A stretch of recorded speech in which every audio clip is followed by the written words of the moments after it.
Best health packages up to 80% discount. Tirumala Diagnostics. Welcome to Suman TV. అందరికీ భోగి పండుగ శుభాకాంక్షలు. అయితే ఈ భోగిని మనం ఎలా సెలబ్రేట్ చేసుకోవాలి, ఈ రోజున ప్రత్యేకంగా చేయవలసిన పూజలు ఏమైనా ఉన్నాయా, అంతేకాకుండా భోగి పండ్లు పోస్తాం కదా, సో దానికి పాటించవలసిన నియమాలు ఏంటి, వివరాలు తెలుసుకుందాం. ఈరోజు మనతో పాటు ఉన్నారు ప్రముఖ vegetable therapist and sun spiritual society founder Vikramaditya Guruji గారు. గురుగారు నమస్కారం అండి. సూర్యోస్మితల్లి. గురూజీ, సంక్రాంతి 3 రోజుల పండుగ. అయితే మొదటి రోజు భోగి పండుగని మనం చేసుకుంటాము. భోగి రోజు చాలా రకాల కార్యక్రమాలు నిర్వహించాలని చెప్తూ ఉంటారు. పూజలు కానీ విధి విధానాలు కానీ పాటించాలని చెప్తుంటారు. ఇక ప్రత్యేకంగా పిల్లలకైతే మనం భోగి పండ్లు పోస్తాం. పూర్తిగా ఈ రోజుని ఎలా జరుపుకోవాలి గురూజీ? అంటే భారతీయ సంస్కృతి సాంప్రదాయాల్లో, అంటే భారతీయతలో ఇది మనకి సనాతనమైనటువంటి విధానం.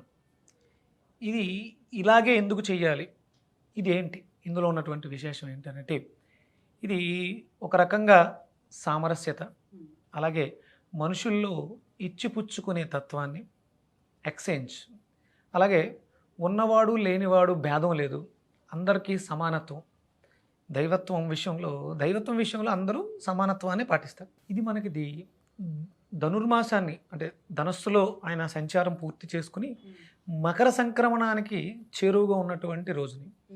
ఇది చివరి రోజు ధనుసు రాశికి, ధనుర్మాసానికి చివరి రోజు, అలాగే మకర రాశికి మార్గశీర్ష మాసానికి ప్రారంభ రోజు ఇంకా తీసుకోవడంతో ఈ కార్యక్రమంలో పరమేశ్వర తత్వాన్ని, అంటే పునర్జన్మ లేకుండా అందరం కూడా కైవల్యానికి చేరుకోవాలి, ఈ దృక్పథంతో ఈ భోగిని నిర్వహించడం జరుగుతూ ఉంటుంది.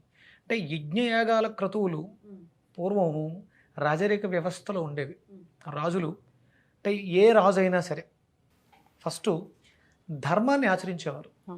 అంటే ప్రజల సంక్షేమార్థం వాళ్ళకి ఇవిస్తాం అవిస్తాం అని హామీలు ఇవ్వటం కాదు, వాళ్ళకి ఇవ్వాల్సింది ధార్మికత, దైవత్వం. అందుకని వీళ్ళు ఆ దైవ కార్యక్రమాలు నిర్వర్తించడం, ఇలాంటివి చేయడం ద్వారా, అంటే చూడండి, అశ్వమేధ యాగం, అలాగే యజ్ఞయాగాదులు క్రతువులు చేయడం ద్వారా భూమి సస్యశ్యామలం అవుతుంది. అప్పుడు అందరి దగ్గర అన్ని సమృద్ధిగా ఉన్నప్పుడు వాళ్ళకి ఉచితంగా ఇవ్వాల్సిన అవసరం ఉంది. కానీ ఇవ్వాల్సినవి అయితే 2 ఉంటాయి. ఒకటి ఆరోగ్యం, మనకి రోటీ కపడా మకాన్, ఉండడానికి నీడ, తినడానికి తిండి, వాళ్ళకి ఇవ్వాల్సింది. ఇవన్నీ సమృద్ధిగా ఇవ్వాలంటే ఎవరికి ఎంత ఇచ్చినా ఇంకా ఏదో తెలియని లోటు, ఇది అక్కడ మొదలైంది. ఇలా చేయడం ద్వారా సస్యశ్యామలం అయితే అందరి దగ్గర అన్ని సమృద్ధిగా ఉంటే ఎవరి మీద ఆధారపడాల్సిన అవసరం లేదు. అందుకని ఆ కైవల్యం, అంటే మనకి ఇదంతా ఎందుకు మాట్లాడుతున్నాం అంటే, ఇది మనం దక్షిణాయనం నుంచి ఉత్తరాయణ పుణ్యకాలంలోకి ప్రవేశించబోతూ దక్షిణాయనం చివరి రోజు, ఈరోజు భోగి రోజు. అంటే ఇలాంటి యజ్ఞయాగాదులు చేయాలంటే అందరి వల్ల అవుతుందా? అందుకని సామాన్యులు కూడా ఇందులో భాగం పంచుకోవాలి. కాబట్టి స్వచ్ఛమైనటువంటి కట్టెలు, అలాగే ఆవు పిడకలతో భోగి మంటను ఏర్పాటు చేసి అందరం కూడా భక్తి శ్రద్ధలతో, అందులో చిన్నపిల్లవాళ్ళని కూడా ఇంక్లూడ్ చేస్తారు. మీకు చిన్న చిన్న ఆవు పిడకలు వేసి దండ గుచ్చుతారు, పిడకల దండ. ఈ పిడకల దండని భక్తితో తీసుకెళ్ళి అందరూ కూడా భోగి రోజు భోగి మంటలో వేయటం. ఇక్కడ అందరూ కూడా ఆనందోత్సాహాలతో ఉంటారు. దక్షిణాయన కాలం పూర్తయిపోయింది, ఉత్తరాయణ పుణ్యకాలంలోకి అడుగు పెడుతున్నాం. ఇక్కడ ఆ పరమేశ్వరుడి తత్వం మనల్ని అందరినీ రక్షించుగాక. అందుకని ఒక పెద్ద యజ్ఞగుండం, దీనికి పరిమితులు లేవు. మీరు ఒక యజ్ఞం చేయాలంటే, హవిస్సు ఇవ్వాలంటే, సమిధులు ఇవ్వాలంటే దానికి ఒక కొలతలు పరిమితి ఉంటుంది.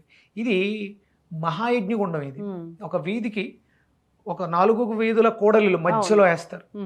అంటే అది కూడా ఒక యజ్ఞకుండం. అక్కడ చాలా భక్తి శ్రద్ధలతో తమ ఇళ్లలో ఉన్నటువంటి వస్తు సామాగ్రిని తీసుకొస్తారు. జనరల్గా ఇంత పెద్ద పెద్ద మంటలు వేస్తే కూడా, భోగి మంటలు లాంటివి, అక్కడ ఉన్న వైరస్ అంతా కూడా పోతుందని చెప్తారు కదా. అంటే శాస్త్రీయంగా చూసుకుంటే అక్కడ వాడేవన్నీ సమిధలన్నీ కూడా పెద్ద పెద్ద మోడులు ఉంటాయి. 2 రోజు 3 రోజులు కాలుతాయి అవి. దాంతోపాటు వాళ్ళంతా దాని చుట్టూ ఆవు పేడతోటి కల్లాపు జల్లి ముగ్గులు పెట్టి ఇది ఒక పెద్ద యజ్ఞగుండం గలా తయారు చేస్తారు. ఆవు పిడకలతో చేస్తారు. మనం యజ్ఞం చేసామంటే ఆవు పేడకు ఉన్నటువంటి స్వచ్ఛత, ఆవు పిడకల్లో ఉన్నటువంటి ఆక్సిజన్ మొత్తం యావత్ ప్రపంచాన్ని కూడా శక్తివంతంగా చేస్తుంది. ఇది శాస్త్రీయత. అందుకని ఇది అందరూ ఆనందోత్సాహాలతో జరుపు. ఇది మనం విధి విధానాలతో చేయాలి. సూర్యోదయానికి పూర్వమే నిద్రలేస్తాం, ఒళ్ళంతా కూడా నువ్వుల నూనెతో నలుగు పెట్టుకుంటాం, నలుగు పిండి స్నానాలు చేస్తాం, అందరూ కూడా కొత్త బట్టలు కట్టుకుంటారు. అలాగే ఇక్కడ సాంప్రదాయం ఏంటంటే కొత్త అల్లుళ్ళని, కొత్తగా పెళ్ళైన అల్లుళ్ళని, అంటే కొత్త కావచ్చు పాత కావచ్చు, కంపల్సరీ అత్తవారింటికి అల్లుళ్ళు పండక్కి, అంటే తూర్పుగోదావరి పశ్చిమ గోదావరి ఈ ప్రాంతం ఆంధ్రవాసులంతా కూడా విపరీతంగా దీన్ని సెలబ్రేట్ చేసుకుంటారు. అలాగే అంటే సరదాగా, అంటే కోడి పందాలు అనేవి ఇప్పుడు వ్యసనంగా మారినవి, కానీ సహజంగా అందరూ ఆనందోత్సాహాలతో అదొక వేడుకగా చేసుకుని వాళ్ళు వాటిని కూడా పాలు పంచుకోవడం. అలాగే మనకి ఎద్దులని, అంటే మనకి ఇప్పటి వరకు వ్యవసాయానికి అనుకూలంగా ఉన్నటువంటి ఎద్దులను పూజించటం. ఎందుకంటే ఆ ఎద్దు యొక్క డెక్క నుంచి జాలువారినటువంటి నీటి బిందువు భూమిని సస్యశ్యామలం చేసి పంట పండించి ఆ పంటలు ఇంటికి తెచ్చుకున్నాం. ఆ కృతజ్ఞతతో ఎద్దులను పూజించటం, అంటే భగవత్ స్వరూపం భైరవుడే ఆ స్వామిని తీసుకొచ్చి, అంటే పరమేశ్వరుడినే మనం పూజించాం. మీకు అరుణాచలం అంతా కూడా మీ దేవాలయాల్లో బయట ఉండేటువంటి నంది ఈశ్వరుల అలంకారం, విపరీతమైనటువంటి అలంకారం ఈ 3 రోజులు జరుగుతాయి. ఇది సాంప్రదాయం.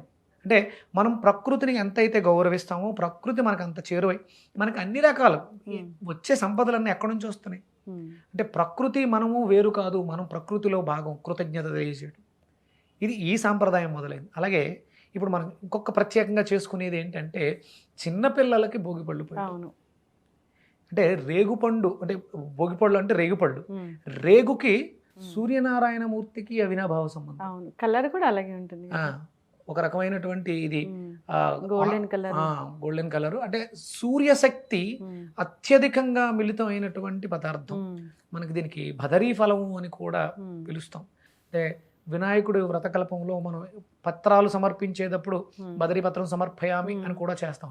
అంటే ఇది సూర్యశక్తిని నిక్షిప్తం చేసుకుంది. ఈ సూర్యశక్తి నిక్షిప్తం చేసుకున్న పళ్ళని ఎందుకు వేయాలి అంటే పిల్లలకి మాడు ముదురుతూ ఉంటుంది, సహస్రార చక్రం ధర జ్ఞానం వృద్ధవుతూ ఉంటుంది.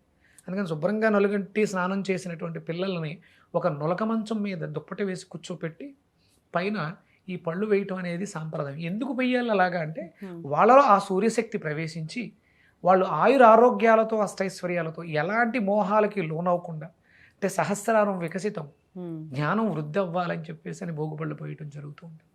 మనం అంటే భోగిపళ్ళు పోయటానికి ముందుగా తయారు చేసుకోవాల్సిన విధి విధానం ఎలా ఉంటుంది అంటే మనం ఇక్కడ పుష్పాలని విడతీయకూడదు, రేఖలుగా చింపేస్తాం. అసలు అంటే రేఖలతోనే పూజ చించాలి అన్నప్పుడు భగవంతుడు రేఖలుగానే సృష్టించాలిగా. ఒక పుష్పాన్ని మనస్ఫూర్తిగా హృదయంతో సమానం దాన్ని అలాగే సమర్పించాలి. అలాగే మనం అక్షితలు, పసుపు అక్షితలు మంగళకరం, అందుకని పసుపు అక్షితలు వాడతాం. ఇక్కడ ఇదంతా ఎందుకు చేసామంటే శ్రీ మహావిష్ణువు పరమేశ్వరుడు కోసం తపస్సు చేసినప్పుడు ఆ బదరీ వనంలో తపస్సు చేయటం వల్ల ఈరోజే భోగి రోజు, అందుకని అంటే చిన్నపిల్లలలో ఆ శ్రీ మహావిష్ణువు ఉంటారని భావనతో భక్తితో చేస్తాం. ఆయన మనకి సూర్యనారాయణమూర్తి ప్రత్యక్ష దైవం, ఆయన దీపకాంతిని చూపిస్తాడు. అంటే ఆకాశంలో ఉన్నటువంటి భగవంతుడే జ్యోతి రూపంలో మన ఎదురుగున్నా ఉన్నాడని భావన చేస్తూ శ్రీమన్నారాయణుడే సూర్యనారాయణుడు. దీపం జ్యోతి పరబ్రహ్మ, దీపం జ్యోతి పరాయణ, దీపం సాధ్యతే సర్వం, దీపలక్ష్మీ నమోస్తుతే అని దీపానికి పూజ చేసి అక్కడ చిన్నపిల్లవాడిలో ఉన్నటువంటి నారాయణుని కూడా మనం పూజించి ఆయనకి వీటితో అభిషేకిస్తాం. అది ఎంత భక్తి శ్రద్ధలతో ఉండాలి.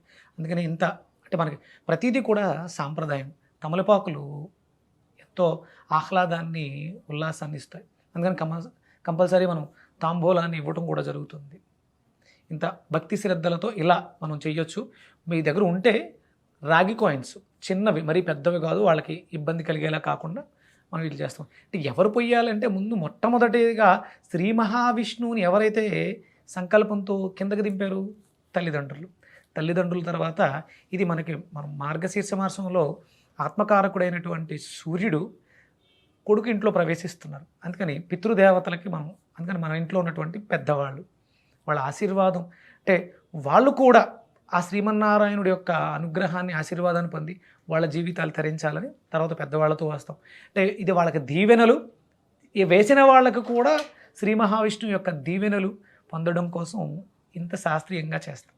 భోగి అయితే ఈ విధంగా జరుపుకోవాలి. సో అందరూ కలిసి ఈ భోగిని జరుపుకుంటూ ఉంటాము. 3 రోజుల పండుగను కూడా అందరూ కుటుంబ సభ్యులందరూ కలిసి, బంధువులందరూ కలిసి చాలా ఉల్లాసంగా జరుపుకుంటూ ఉంటారు. మీకు తూర్పుగోదావరి జిల్లా అంతా అంటే మిగతా ఊళ్ళలో కూడా ఉంటుంది, మనకు బాగా ఎక్కువగా కనిపించేది తూర్పుగోదావరి ఈ ప్రాంతాల్లో మీకు విపరీతమైనటువంటి కోలాహలం. అవును. మరదళ్ళతో బావలు, ఉమ్, ఆ, అల్లుళ్ళతో ఈ అత్తారిళ్ళు, ఇవన్నీ కూడా కలకలలాడుతూ శోభాయమానంగా అందరూ ఆనందోత్సాహాలతో జరుపుకుంటారు. అయితే గురువు గారు ఈ రోజు ఏమైనా ప్రత్యేకమైన వంటకాలు ఉంటాయా? అంటే కలగూర చేయాలని కానీ అలాంటి ఏమైనా ప్రత్యేకమైన వంటలు ఉంటాయా? ఉంటాయమ్మా. ఒక్కొక్క ఊర్లో ఒక్కొక్క ప్రాంతంలోనూ ఒక్కొక్క విధి విధానాల్ని ఆచరిస్తారు. ఉమ్, ఇక్కడ మనం ఈ సీజన్ని దృష్టిలో పెట్టుకుని, ఉమ్, ఈ శీతాకాలం సీజన్ని దృష్టిలో పెట్టుకుని అరుగుదల వ్యవస్థ తక్కువగా ఉంటుంది. ఉమ్, అరుగుదల వ్యవస్థని మెరుగుపరిచే విధంగా ఆహారాలు తీసుకోవటం. ఉమ్, ఇక్కడ అంటే ఎక్కువ తీపి పదార్థాలే మనకి దర్శనమిస్తూ ఉంటాయి, ఉమ్, ఎక్కువ వండుకుంటూ ఉంటారు. అలాగే చూడండి, మీకు చక్కెడాలు, జంతికలు ఇవన్నీ ఉంటాయి. అవన్నీ ఏంటి? బియ్యం పిండితో చేసినవి. ఉమ్, బియ్యం పిండిని మెత్తగా ఆడించడం ద్వారా ఆల్రెడీ అది అరిగిపోయింది. ఉమ్, దాన్ని నీటితో చక్కెడాలు చుట్టడం, అవి తేలిగ్గా జీర్ణం అవుతాయి. దాంట్లో ఏముంటుంది? వాము ఉంటుంది. ఉమ్. ఎందుకు వేస్తారు వాము, జీలకర్ర? డైజెషన్ కోసం. అరుగుదల వ్యవస్థ తక్కువగా ఉంటుంది శీతాకాలం కదా, అంటే ఇలా తేలికగా అరిగేవి జీర్ణించుకోవాలి. ఓకే. చాలామంది పండగ అనగానే ఇప్పుడున్నటువంటి పాశ్చాత్య ధోరణి ఏంటి అంటే మాంసాహారం. దానివల్ల ఇది సంవత్సరం అంతా కూడా నీ మీద ప్రభావాన్ని చూపిస్తుంది. ఉమ్, ఇక్కడ సీజన్ మారుతుంది. దక్షిణాయనంలో ఉన్నటువంటి మనం ఉత్తరాయణంలోకి ప్రవేశిస్తున్నాం. ఆయనం 6 నెలల పాటు జరగాల్సినటువంటి స్థితి. ఇక్కడ మీరు ఎంత జాగ్రత్తగా ఉంటాము ఉమ్, అంత ఆరోగ్యంగా సంవత్సరం అంతా ఉంటాం. yes.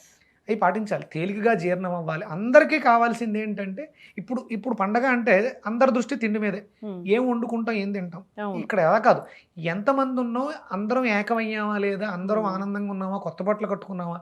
ఎందుకంటే ఇక్కడ మనసు ప్రధానం, మనం భౌతిక దేహానికి ఇవ్వటం కాదు. ఉమ్, అంటే మరి వస్త్రం ఎందుకు? శరీరానికే కదా. అంటే మనకి ఆహ్లాదాన్ని ఇస్తుంది శరీరాన్ని. అవును. దీన్ని శుభ్రంగా ఉంచుకోవడం, సూర్యోదయ పూర్వమే నలుగు పెట్టి స్నానం చేసినప్పుడు దీని మీద ఉన్నటువంటి మాలిన్యాలతో పాటు రక్త ప్రసరణ మెరుగవుతుంది. ఉమ్, అప్పుడు శరీరం ఎప్పుడైతే నలపబడిందో ఉమ్, మనసు కొంచెం తేలికగా ఉంటుంది. చిన్నపిల్లలు మీరు నలుగు పెట్టి స్నానం చేసి అంటే నిద్రపోతారు. ఉమ్, ఎందుకంటే శరీరం అలసిపోయింది, మీరు అలసబెట్టేశారు, అంతలా నలిపేశారు. అవును. అందుకని వేడి నీళ్ళతో స్నానం చేయించిన వెంటనే హాయిగా నిద్రపోతారు. అంటే మనకు కూడా మనసు ప్రశాంతంగా నిద్రపడుతుంది. ఉమ్, కొత్త వస్త్రాలు ధరించినప్పుడు ఆ మానసిక వల్లాలు అందరి దృష్టిలోనూ పడి అందరం ఉత్సాహంగా ఉంటాం. మాంసాహారాన్ని త్వజించగలిగితే మనసు, బుద్ధి, శరీరం ఏకవుతాయి. ఉమ్, ఇప్పుడు మనం శరీరం లోపల చెత్తేసి మనసు ప్రశాంతంగా ఉండాలంటే ఎక్కడ ఉంటుంది? అవును. అందుకని కనీసం పూర్తిగా మానేయాల్సిన అవసరం లేదు. కనీసం ఈ పండగ దినాల్లో చాలామంది అమ్మవారి పేరుకి చెప్పి నైవేద్యాలు అవి పెట్టేస్తుంటారు. అసలు ఏ దేవీ దేవత కూడా ఆనందంగా ఉండే సందర్భాల్లో ఇలాంటివి కోరుకోదు. అవును. ఒక జీవిని హింసించి నాకు ఆహారం పెట్టని ఏ దేవీ దేవత అడగదు. ఉమ్, అది మనం పెట్టుకున్నది. అందుకని ఊరి చివర ఉమ్, పొలిమేరల్లో కొన్ని దుష్ట శక్తుల్ని ఆపడం కోసం ఉమ్, ఈ జీవులని వాటికి బలిస్తారు, త్యాగం చేస్తారు. ఇప్పుడు బలిచ్చామంటే దాన్ని మనం తెచ్చుకుని తింటామా? ఉమ్, వేరే జీవి దాన్ని ఆశ్రయించి ఉంటుంది. ఉమ్, అది తింటున్నాం కూడా మన అనారోగ్యం బాదు. ఒకసారి ఇది నీది, ఇది నాది కాదని ఇచ్చేసాం, స్వీకరించేసింది. ఉమ్, తర్వాత దాన్ని మనం తినేయడం ఏంటమ్మా? ఉమ్, ఉమ్, దేవతకి ఇచ్చావు, అమ్మవారికి మొక్కుకున్నావు, అమ్మవారికి బలిచ్చావు, అది నీదా? ఉమ్, నువ్వు మళ్ళీ తింటున్నావు అంటే దాని అర్థం ఏంటి? ఇది కాదు. ఉమ్, మనం తినాలనుకున్నప్పుడు మనం సెపరేట్గా చేస్తాం. కానీ ఇలాంటివి మనం ప్రోత్సహించకూడదు, yes. చెయ్యకూడదు. సంవత్సరం అంతా బాగుండాలి కదా. ఉమ్, అవతల ఒక జీవి హింసింపబడితే నేను ఆనందంగా సంవత్సరం అంతా ఉంటాను అనుకుంటే ఉమ్, అది అబద్ధం.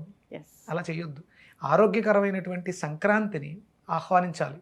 భోగి రోజు మనం చేసే కార్యక్రమాలు ఇవి. ఉమ్, అందులోంచి వచ్చేటువంటి వెలుగు, ఉమ్, ఆ వెచ్చదనం అందరి జీవితాల్లోనూ నులివెచ్చగానే ఉండాలి తప్ప మంటలు పెట్టకూడదు. అవును. అది ప్రకృతికి చేటు చేసే విధంగా ఉండకూడదు. అది ప్రకృతి, మనము కూడా పరవశించే విధంగా ఉండాలి. Yes. మీరు చూడండి, భోగి మంటల దగ్గర చిన్న చిన్న కుండలు పెట్టుకుని నీళ్లు కూడా కాసుకుని ఉమ్, స్నానాలు కూడా చేస్తూ అవును. ఉంటారు. చాలా హెల్త్ బెనిఫిట్స్ ఉంటుంది అన్నమాట. అంటే ఏదైతే ప్రకృతికి సహేతుకంగా ఉండి మనకు ఉపయోగపడుతుందో అది మన జీవితాలు ఆనందం ఇస్తుంది. అవును. ఇప్పుడు అక్కడ వేసినటువంటి ఆవు పిడకలు, ఆ విభూతిని భస్మధారణ చేస్తారు. అంటే చివరికి మిగిలేది ఏంటి? అదే భస్మమే. ఉమ్, అంటే భస్మధారణ జరిగిన రోజు ముక్తి, మోక్షం అన్నీ ఇచ్చేస్తాడమ్మా, ఉమ్, అన్నీ ఇచ్చేస్తాడు. దాని అంతరార్థం ఏంటంటే అన్నీ కూడా చివరికి ఇంతే ఉమ్, అని చెప్పేసి పరమేశ్వర తత్వాన్ని తెలియజేయడం కోసం మనం ఈ భోగిని ఇలా సెలబ్రేట్ చేసుకుంటాం. yes, ఖచ్చితంగా. అందరూ ఆరోగ్యకరమైనటువంటి భోగిని, సంక్రాంతిని, కనుమని జరుపుకోవాలని, అందరి జీవితాల్లోనూ సంక్రాంతులు వెల్లివిరియాలని మనస్ఫూర్తిగా కోరుకుంటూ, మీకు అలాగే మనల్ని ఆదరిస్తున్నటువంటి సకుటుంబ సపరివారం సమేతంగా ఉన్నటువంటి మన సూర్య కుటుంబ సభ్యులందరికీ కూడా సంక్రాంతి శుభాకాంక్షలు. ఈ భోగిని ఈసారి ఈ విధంగా జరుపుకోవాలని కోరుకుందాం. విధి విధానంగా మీరు చెప్పిన ఈ నియమాలన్నీ పాటించి హ్యాపీగా ఉండాలని కోరుకుందాం. ధన్యవాదాలు గురూజీ. సూర్యోస్మితలు.